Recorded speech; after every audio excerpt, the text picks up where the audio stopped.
देखो मेन चीज है यहाँ पे समझना, डेफिनेशन डजंट मैटर कि आप डेफिनेशन आप अपने आप बना लोगे जब आपको समझ में आ जाएगा, क्योंकि अब हमें जो भी डेफिनेशन बोलनी है वो अपनी लैंग्वेज में बोलनी है, कोई बुकिश लैंग्वेज नहीं होनी चाहिए कि जिससे कि ऐसा लगे सामने वाले को कि ये सब बुकिश लैंग्वेज है हमें, क्योंकि अब हम लोग मतलब एक प्रोफेशनल लाइफ में है, तो जो भी हम बोलें कुछ भी ऐसा बोलें कि जो लगे कि हाँ एक हमें बताता है कि हाँ हमने काम किया है, ठीक है, उसमें हमारी मतलब वो डिस्क्राइब करता है कि हम एक प्रोफेशनलिज्म दिखा रहे हैं अपनी लैंग्वेज में, जो भी हम अपनी डेफिनेशन बोलें, कोई हमें बुकिश लैंग्वेज नहीं बोलनी है। तो इसीलिए पहले आप फोकस करना समझने पे कि है क्या ये, उसके बाद आप अपनी लैंग्वेज में कुछ भी बोल सकते हो, ठीक है, जो आपको डेफिनेशन ठीक लगे,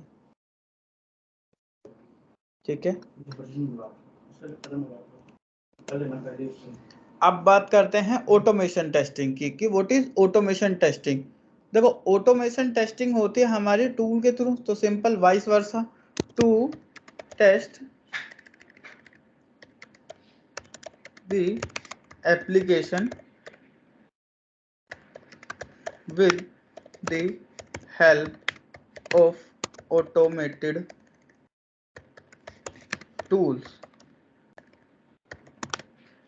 that is called automation testing। Screen तो विजिबल है ना मेरी सबको? जी जी जी जी ठीक है। अब ये मैनुअल और ऑटोमेशन होते, अभी किसी को कोई डाउट कि what is manual what is automation, किसी को कैसा भी डाउट हो तो भाई पूछो। सर ये मैनुअल में हम नोटपैड में क्या नोट्स बनाते हैं क्या?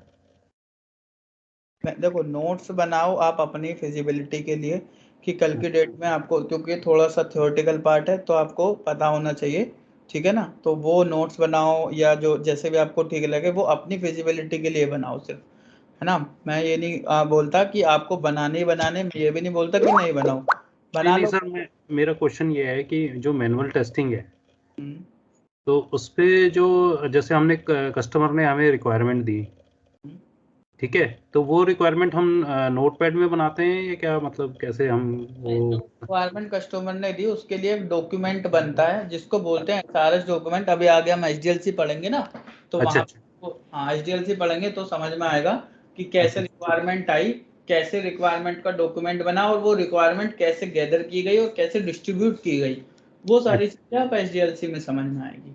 ठीक। सर एक चीज जानना था मुझे जी, कि हम सॉफ्टवेयर टेस्टिंग ये दो टाइप से ही होती है या फिर कोई अदर, इससे अदर भी कोई टूल्स होते हैं, मतलब कोई अदर भी टेक्निकल वो सॉफ्टवेयर होता है जिससे टेस्ट करा जाता है, मैनुअल और ऑटोमेशन के अलावा कुछ और भी होता है? नहीं या तो मैनुअल होगा या ऑटोमेशन से होगा। ओके।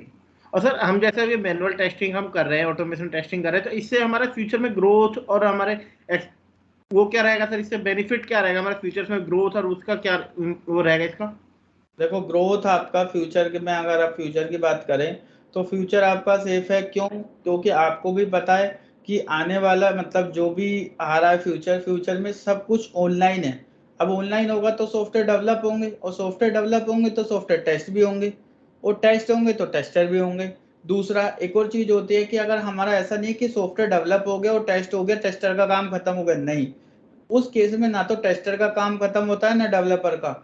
आपको पता है सॉफ्टवेयर जब एक बार डेवलप हो जाता है तो उसमें अपडेशन आते रहते हैं, चेंजेस आते रहते हैं, ठीक है, तो वो जो चेंजेस आएंगे वो डेवलपर उसको इम्प्लीमेंट करेगा और वो जो चेंजेस आएंगे टेस्टर उनको टेस्ट करेगा, तो जिसको बोलते हैं मेंटेनेंस को, ठीक है, वो अभी एचडीएलसी में पढ़ेंगे। तो इसीलिए जो कभी मतलब ग्रोथ की अगर आप बात करो तो काम कभी खत्म नहीं हो सकता इस फील्ड में। ये एक ऐसी फील्ड है जहाँ पे कभी काम खत्म नहीं हो सकता, चाहे आप मैनुअल टेस्टर हो चाहे आप ऑटोमेशन टेस्टर हो। जी। और एक जैसे हम मैनुअल टेस्टिंग कर रहे हैं तो उसके लिए कोई ऐसी स्पेसिफिकेशन एजुकेशन रिक्वायरमेंट होती है, जैसे कोई बंदे ने ग्रेजुएट किया, जिसने किसी ने बीए कर लिया या बीकॉम कर लिया एक्सेट्रा, कोई ऐसी स्पेसिफिकेशन रिक्वायरमेंट कुछ इसके लिए सर? वो ग्रेजुएशन होना चाहिए बस, इनफ है, कोई दिक्कत नहीं। कोई चाहे आप स्पेसिफिकेशन टेस्टर हो चाहे आप मैनुअल टेस्टर हो, बट ग्रेजुएट होने जरूरी हो, ग्रेजुएट हो, आपके पास में नॉलेज है तो आपको जॉब मिल जाएगी, कोई प्रॉब्लम नहीं है।